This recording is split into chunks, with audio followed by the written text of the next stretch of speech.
Hello and welcome back to HardReset.Info. In this video I'll be answering the question, can you pause while recording a video on iPhone 16? Let's begin.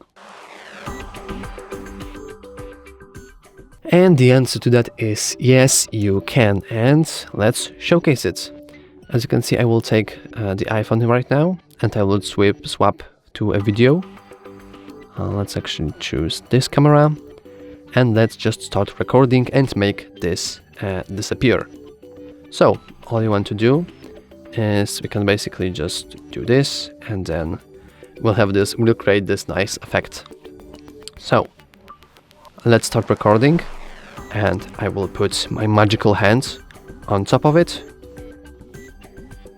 Then as you can see, I have paused it here, so I can simply heat this up and then enable the recording back.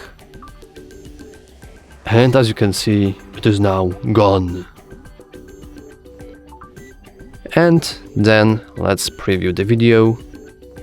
And I will put my magical hands on top of it. And as you can see, it is now gone. What a true magic guy. Obviously, there are better ways to actually, get this effect.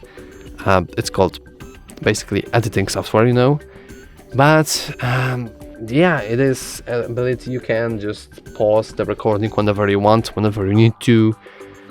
And yeah, that's all for this video. If you found it useful, please remember to like and subscribe. Thanks for watching.